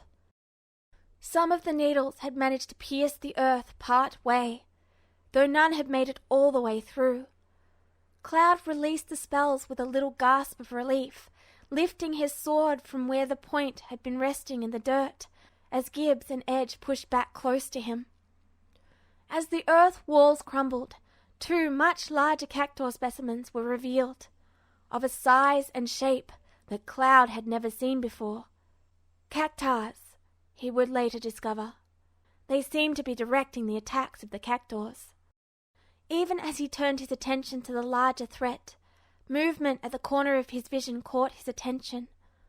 Cloud spared only a moment to notice a single cactuar fleeing from the confrontation, a stack of white papers stuck among the spines on its back, before he was forced back into the heat of battle. Looks like Kunzel was wrong for once. Medical charges, uniform replacements, mission objective failed. Looking up from the clipboard, Sephiroth brought his gaze to bear on the sorry-looking trio. 2-1, they were covered in neat bandages. Needle pricks, after all, were not life-threatening enough for materia use, even if they had caused Soldier Richard's skin to break out in swells and hives. The medical staff had made a note about the newfound allergy. "Your performance here was abysmal." "Half," Cloud said cryptically, not taking his angry gaze off some point to Sephiroth's left. The small room in the medical area of the soldier barracks was not terribly interesting. If he looked, Sephiroth was aware he'd seen nothing but a blank wall. It reminded him too much of the rare times he'd seen children out in Midgar, tossing tantrums over a toy they could not have. If he were a lesser man, the smirk tugging at his mouth would have shown.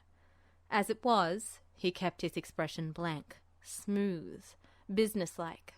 There was no need to come up with Cloud's failings here. They were all laid bare, and a part of him delighted in it. Cloud's strife was not as like him as he'd feared.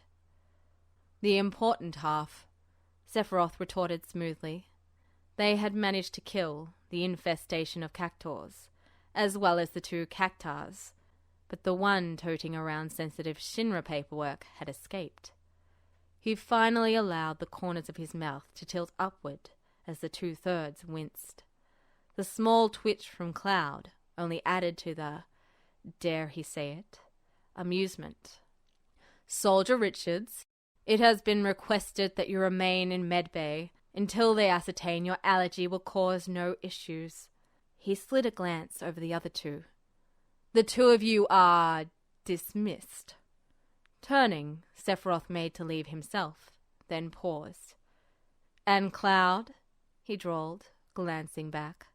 "As the ranking soldier on this mission, I will be reporting your failure and marking it in your file." He had once heard a phrase about satisfied cats. Sephiroth could identify with it right then. Once the door was shushing closed behind him, He allowed the smirk to curl, full-blown, across his mouth. Year 0002, September 16th. The door to the apartment slid closed behind him, and Cloud leaned wearily against it. It was late. He hadn't wanted to return to the empty rooms, devoid of anything but the barest memory of Zack's presence. Muffled through the thick door, he could just make out the faint sound of another soldier talking somewhere on the floor. It was the same as it always was. Perfectly normal. Cloud wanted to scream. In a burst of nervous energy, he pushed off and paced further into the room, running a hand raggedly through his hair. His sword was discarded carelessly as he walked, the damnable helmet bouncing as he tossed it aside, and his gloves made a soft flut sound as they hit the back of the couch and slid off onto the floor. He couldn't stop moving, taking a few abortive steps towards his room before turning on his heel and pacing back across to stand in front of the couch. The silence pressed in, and with a jerk he snapped up the remote to switch the TV on. He tossed the remote onto the couch cushions, staring blankly at the faceless reporter on the screen for a few seconds. Then, with a growl, he whirled again, fumbling for the remote to cut it off abruptly. Pressing his palms against his eyes, Cloud breathed in deeply, holding it as he listened to his pulse pounding in his ears. It was as if he could feel time running out, slipping through his grasping fingers as Nibelheim marched ever closer, as the end of this peaceful existence loomed. Somehow talking about it with Connolly, then with Gibbs and Edge, had made it seem more real, more impending. Pressing harder, he breathed out sharply and sucked in a quick gasp, then another. In the back of his mind the connection buzzed, a constant irritant he couldn't ignore when he was alone in the silence of the apartment. Was it stronger now than when he'd first arrived? Had his efforts only brought them closer, allowing him too much access to Cloud's mind? Or was it that he was getting stronger, falling further out of Cloud's reach towards an inevitable end? Maybe the fault was in Cloud, that he just hadn't paid enough attention until the connection had been forced with the rise of his emotions. Now Cloud couldn't remember what it was like without the insistent mental noise, the restless feeling of wanting something he couldn't name. He had sought out Sephiroth more and more since Zack left. He'd had to. Zack agreed it was up to Cloud now to reach out and try to stop Sephiroth's decline, to prevent the outcome of Nibelheim. Sometimes Cloud wondered, though, was it simply that duty that made it important for him to seek out Sephiroth? Or was it the pull of the reunion? Letting his hands drop to his sides, the remote slipping out of limp fingers to thump against the carpet, Cloud stared blankly at the ceiling. He hadn't let himself think that before. The infection of the Genova cells, the innate control Sephiroth could command. How much of that was aided by Genova itself? If Sephiroth never came under the influence of that alien presence, would he ever master the connection of the clones Hojo had, or will create? Would he master the connection to Cloud? Were they putting everything at risk by letting things continue on this course? Or should they have tried harder to keep Sephiroth away from Nibelheim? Cloud's personal stake in his hometown aside, it was grating, knowing they were walking into a veritable trap, and the only safety would be if he and Zack could disable it before it closed around them. It was still their best bet, the only known time they could isolate Sephiroth from Shinra. They were so close, and Cloud was afraid now, because this time he had more to lose. He'd never anticipated, when they'd begun this venture, that he would become so closely tied to the people in Shinra. He'd had the promised talk with Gibbs and Edge once they'd taken care of the cactuars. Sore and tired, they sat in the waning dusk as Cloud haltingly explained, without telling them the full truth. It had been hard but necessary, he felt, to turn his unbelievable tale into a more acceptable fake conspiracy. No need to bring his time-lost knowledge into it. In the end, they'd agreed. Sephiroth was Cloud's to handle, but they could back him all the way against Shinra. Edge had a manic gleam in his eyes as he grinned, promising Cloud they'd make plans. He hadn't known how much their unwavering support would bolster him, how much it would scare him. Them, Connolly, Kunzel, he was giving all of them his trust, but he couldn't trust they'd be safe. He couldn't even promise he could be safe. He hadn't known that Zack would become his anchor, his best friend, or that he'd get the chance all over again to be charmed by Aerith's welcoming presence. He hadn't known how much of his long-lost admiration for Sephiroth would surface, or how much he'd cherish the small glimpses of the man underneath the stoic facade. He didn't want to lose any of that. He'd already given up too much. The restless buzz built in his chest again, and Cloud jerked into motion. There was nothing in this empty apartment to distract him from these thoughts, but... He pushed open Zack's door, pausing on the threshold as he took in the disordered bed, still wrinkled from the haphazard way Zack had tossed the covers straight. There were materia scattered across the desk, a copy of Loveless with its pages thick with pressed flowers, and a few magazines stacked under it, their pages ragged from being flipped through so often. A few random doodles were shoved to one side, a legacy of when Zack had built the flower cart for Aerith.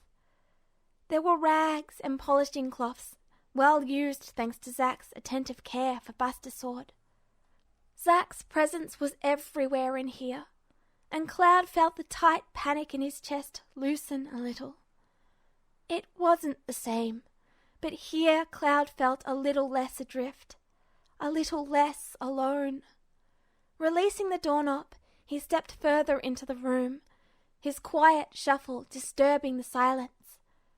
With a sigh, he sank down on the edge of the bed and just sat for a moment, staring unfocused at his boots as his mind slowly calmed down from his racing thoughts. Since Zack had left, Cloud had been too caught up in the day-to-day life that was the Shinra military. He'd tried not to make ripples, to follow protocol as was expected, and yet he still found himself dancing to the executive's tune as they flash promoted him to second class. He strongly suspected that if they hadn't thought he'd walk out, they would have insisted on first class this time too. Sephiroth's efforts, as aggravating as they were, would hopefully be enough to keep them at bay. If only he knew what was going on in Sephiroth's mind. Nothing he did was for Cloud's benefit, even if it did help him.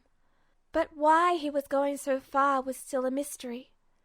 He'd undermined Hojo, faced down President Shinra, and according to Zack, even as far back as a year ago, he'd been assisting to keep Cloud from being noticed. In turns he seemed fascinated by and confused by Cloud. And then he would spend weeks, even months, without ever showing his face to anyone. The uncertainty did nothing to ease the tension in Cloud. Even the small relief of Zack's room wasn't enough, not with Nibelheim creeping ever closer. Cloud flopped back onto the mattress, covering his eyes with one arm while he fumbled in his pocket for his phone. He knew the motions by heart, and without looking dialed in Zack's number. Bringing the phone to his ear, he listened to it ring. After a moment, the line picked up. "Hello?" Zack chorused immediately, though his voice was a bit slurred and muffled, as though he were talking through a mouthful. "Cloud, how's it doing?" "Crappy," he answered honestly. He ran his hand down his face warily, opening his eyes to stare at Zach's ceiling. His gaze drifted to the side and out the open door, as if he could see the little electronic contraption Connolly had left there. It hadn't beeped, so they were still clear. I should see if I can send you some of my mom's spiced bread. It's impossible to feel bad while you're eating it. Cloud groaned softly, not terribly appreciative of Zach's sense of humor just then. Though the offer had probably been sincere, there was a faint rustle and clatter that heralded Zach moving his phone around. You want to tell me about it? More of the tension was leaving him, now that he could hear the reassuring tones of Zach's voice. He hadn't had time lately to do more than send a brief text in response to whatever message Zach had thought vital to tell him, mostly about how bored he was. He blew out a quiet breath as he realized Zach was going to wait him out this time. He didn't really have a point to the call, except that he felt he was going slowly insane without being able to act. Zach, too, was suffering from the restlessness. Time's almost up, isn't it? He heard Zach shift again and then sighed. Do me a favour, and if I don't make it back, see that some of my things wind up with Aerith. Cloud hummed acknowledgement, casting his gaze around the room as he mentally catalogued what he'd need to take care of. I'm worried that it's changed too much, he said. Not just Zach's current absence, which they weren't sure would end in time, but also Cloud's new rank and role in Shinra's structure, and the worrying attention they were both receiving because of it. It occurred to him, suddenly, that he hadn't yet had a chance to tell Zach the latest good news. I was promoted. Again. What? Zach's tone was sharp and incredulous.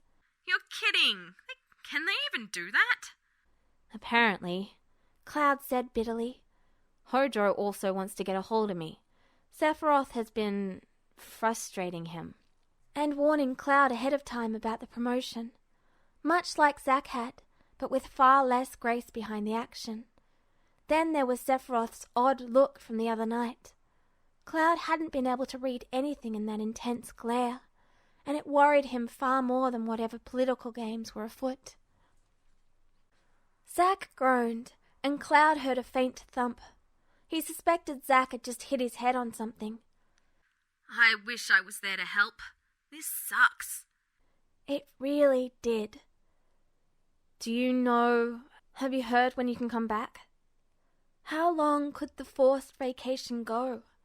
Shinra wouldn't keep Zach on leave indefinitely. Some small, quiet part of Cloud thought that if they kept Zach away long enough, then Cloud would be the soldier assigned to Nibelheim with Sephiroth. No, nothing yet. At least I'm still allowed to wander around. I'm sort of waiting for them to announce they're putting me under house arrest or something. Cloud was, honestly, more worried that Shinra would send someone to eliminate Zach if they felt he was no longer useful. They had Cloud, after all, rising swiftly through the ranks, and if Zach were to meet an unfortunate death, he wouldn't let that happen. Zach wouldn't let it happen, not when he was prepared for it. Without Cloud's dead weight holding him back, no force of Shinra's short of Sephiroth himself would be able to take him out. And Sephiroth was Cloud's problem now. Cloud sat up, holding the phone against his ear with his shoulder as he pulled his boots off. Sliding up the bed, he lay back on it again. Zach wouldn't mind, and right now, surrounded by little reminders of Zach's presence, with Zach's voice over the phone, was the most comfortable he'd been in a while. Connolly talked with Kunzel, he said once he'd settled. Huh. I didn't even know they knew each other. I'm sensing there's more to the story there. Cloud hummed quietly. Did you know Connolly overheard us at the Chocobo farm? There was a lengthy pause before Zach gave a quiet. Oh! Well, we should have seen that one coming, now that I think about it. Probably, Cloud agreed. He took a deep breath, then figured it would be better to get it over with. I told him a lot of it. Gibbs and Edge too. They cornered me a couple of days after Connolly. Jeez. Zack said, worry thick in his voice. Bet that went over like a train wreck. Not all of it? He pressed. Just the important bits. Cloud confirmed. I trust them. There was a sharp, staticky noise as Zack blew out a breath. Glad you have some backup, buddy. Me too, Cloud said, eyes unfocused, as he tried not to think about what was coming. Year 0002, September 18th. The apartment that Renault shared with Rude could be described as small, cosy, and lived in. It had a nice view, in Renault's opinion, of Shinra Tower and the Midgar skyline. From where he lay sprawled on their sofa, he could see right out the window. The sofa was leather. Renault had demanded a big, squishy leather couch. Rude prowled nearby, a shadow in the dim room. Neither of them had bothered to turn on the lights when they'd gotten back from a routine spin around Sector 8. Renault tossed his arm over his eyes and crossed his socked feet at the angle on the far arm of the sofa. He could make out the measured pace of Rude's steps and use them to track his progress across the small apartment, from living room to kitchenette and back again. Cold glass touched Renault's hand, and he slit one eye open to see a bottle dangling near his fingertips. "Thanks," he drawled, reaching out to take it. The label was familiar, Midgar Brew.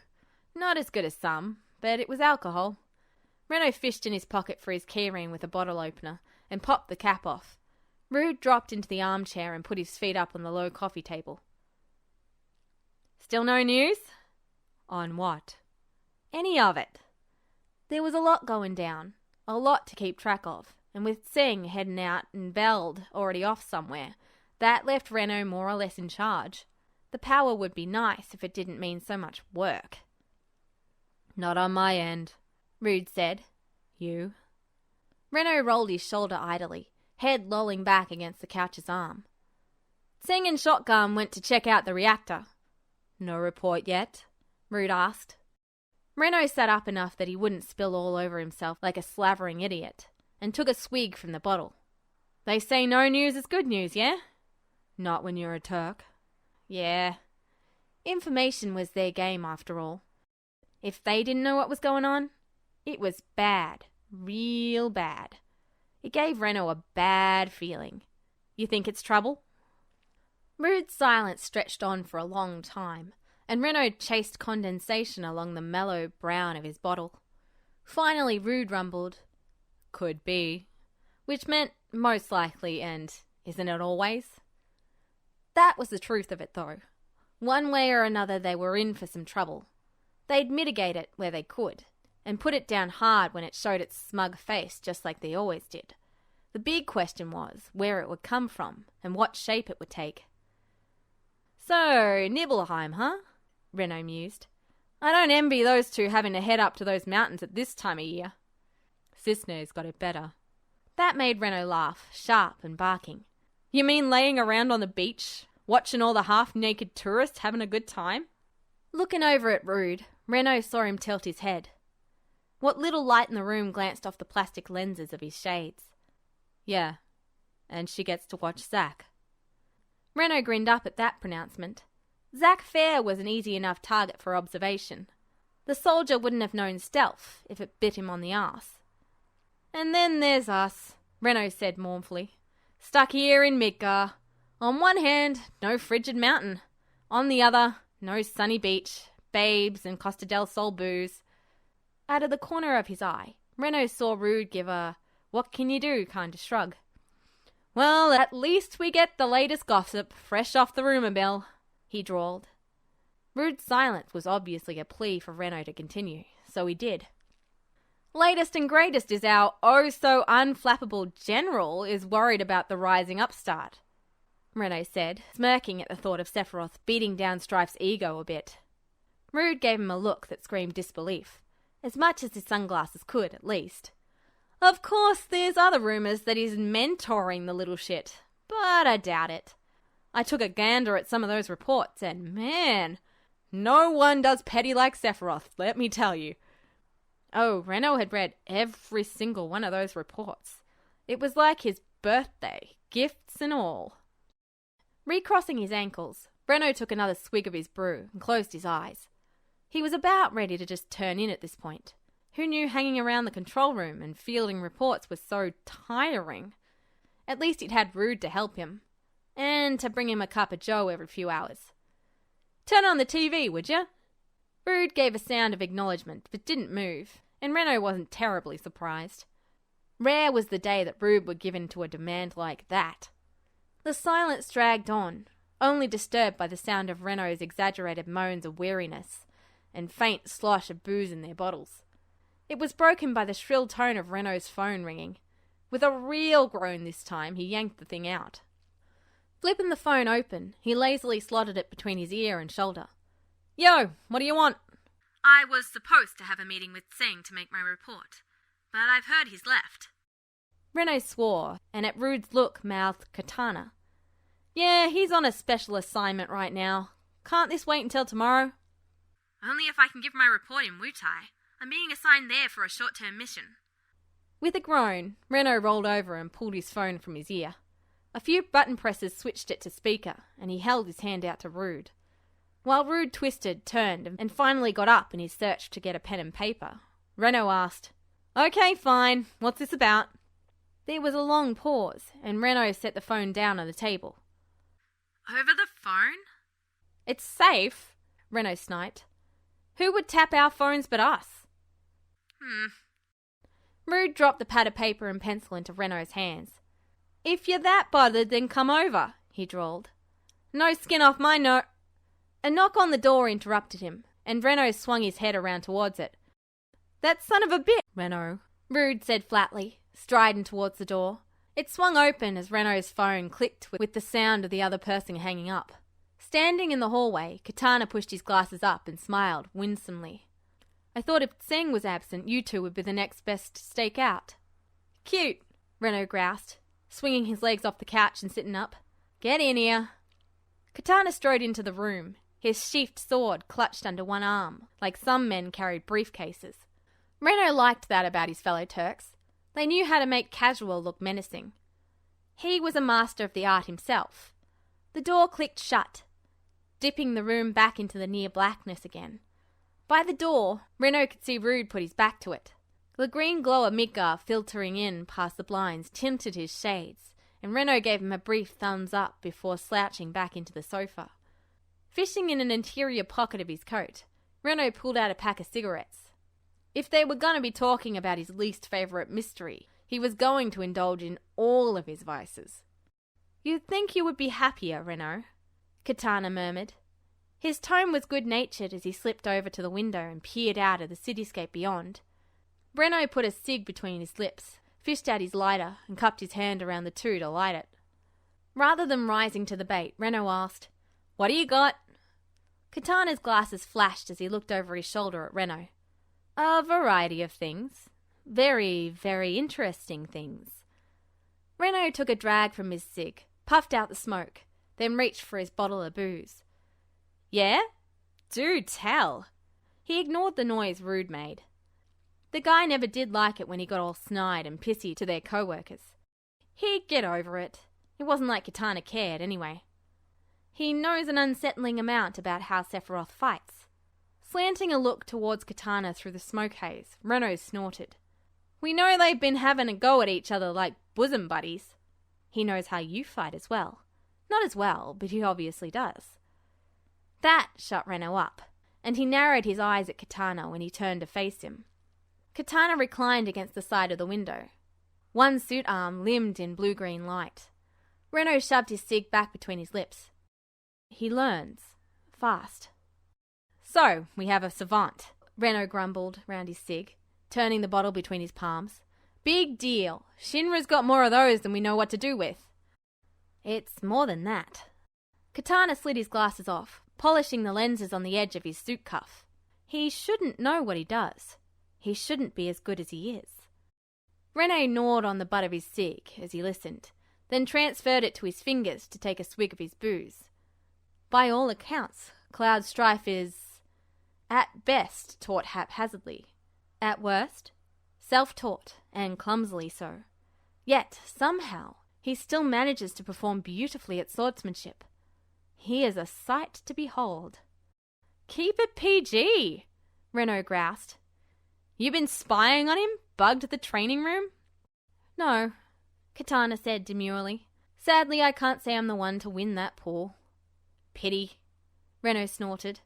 "We know all sorts of good shit goes on in there, but can't get the approval to monitor it. Damn scientists and their priority data. If one of the Turks managed to bug the place without the ever-vigilant scientists finding it, they were in for a fair bit of coin." "I'm surprised you didn't hear about it already. What with your tendency to be in everyone's business. I took the opportunity to spar against him a couple of weeks back," Katana continued. "And it took you this long to report on it? You must be slipping." "On the contrary," Katana countered, unbothered. "I was busy with other duties. Also, you haven't called a meeting to consolidate our findings recently, so I haven't had the opportunity." He grimaced slightly, perking Renault's attention. Not much ruffled Katana visibly, so whatever it was must be good. "I also found myself pulled into a spar with him and Sephiroth." That pulled a laugh out of Renault. "Holy hell! Wish I'd seen it. How'd you get the shit luck on that one?" Katana hummed. "I would actually say it was more of a boon, though I was quite sore afterwards. It is impossible to keep up with the speed and power those two were using. That said..." He hesitated, pushing his glasses up again as he looked from Renault to Rude and back. When he continued, it was slowly, as if he were picking his words carefully. "I believe Cloud's biggest handicap in a fight is that he holds back. I can't quite put my finger on it, whether it's conscious or unconscious, from a lack of training or to hide something. Something in the way he holds back makes him appear much less powerful than he is." "I'm sensing a but here." Renault let the bottle fall to hang near his knees and licked the mingling taste of alcohol and tobacco from his lips. "All things told," Katana said quietly, "it is my estimate that he is better than Sephiroth." Renault sat bolt upright, lips curling up. "You're shitting me!" There was no way, no how, that gangly little brat could be better than Sephiroth. Sure, he could go toe-to-toe with him for some reason, but better? No way. Not an ice cube's chance in the coral desert. I very much believe that our little anomaly could, in fact, defeat him. The pronouncement sent a chill down Renault's spine and soured his temperament further. Huffing out a blow of acrid smoke through his nostrils, Renault swung his legs back up onto the sofa and settled back into his comfortable recline. "Right, and chocobos will be the next great war machine to grace the skies." Katana sighed, and Renault ignored him. As far as he was concerned, there was just no way. Renault just couldn't wrap his mind around the idea. Sephiroth wasn't surmountable. He'd been Shinra's greatest powerhouse and greatest secret for as long as Renault had been around, probably longer. Even he, with all the clearance afforded the number 3 Turk, didn't know the whole of it. There probably weren't many people who did, but Renault's ears were keen enough to pick up a whisper and a rumour here and there. If nothing else, just looking at the guy was enough to tell you he was as inhuman as he was strong. Cloud Strife? That little shit looked nothing sort of a country boy who just happened to get lucky. He might keep up, but Renault was certain he was going to trip up eventually. "Look," Renault said after several seconds, "why don't you head out, get a nap, and write the report? We'll go over it when Seng gets back." "I've been observing them for some time," Katana said, and there was a chill quality in his voice that Renault didn't care for. What could he say, though? Not even Genesis and Angeal had been up to snuff when it came to Sephiroth. Sure, they'd kept pace, and they'd been seen as more or less the same as him, but everyone had known they weren't. There was no one like Shinra's precious star. Nothing compared, and if Shinra had their way about it, nothing ever would. "Renault." Rude's voice broke through the tension, and Renault let out a hiss before swinging up off the sofa. "I'll see him out." Waving one hand at the glint of Rude's shades, Renault stalked through the dark apartment and into their small kitchen. Snapping the light on, he slouched over to lean on the tiny counter and snub his cigarette out on the top. Rude would kill him if he noticed. Man, but he was ready to start wringing necks if Tseng didn't get back soon. Renault fished the crumpled packet of cigarettes out again and stuck one between his teeth, though he didn't light it. Instead, he listened to Rude's low rumble and Katana's lighter voice go back and forth. He only caught snippets, a mention of Zach Fair, something about Cloud's promotions, and Katana assuring Rude that he'd have a report for them by daybreak tomorrow. The door clicked close a few seconds later, and Renault ignored the tap of Rude's polished shoes on the tiles. For all his certainty, a niggling thought itched at the back of his mind. Katana was the one Turk among all of them who knew the most about swordsmanship. If anyone could gauge how good strife was, it was him, wasn't it? But there was no way, no how. "Hey," Renault drawled, twisting around to look at Rude. "What do you say, partner? Should we call for greasy takeout?"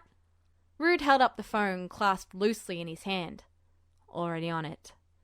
Grinning wide, Renault lifted his beer bottle at Rude in a cheeky salute. "Knew I could count on you."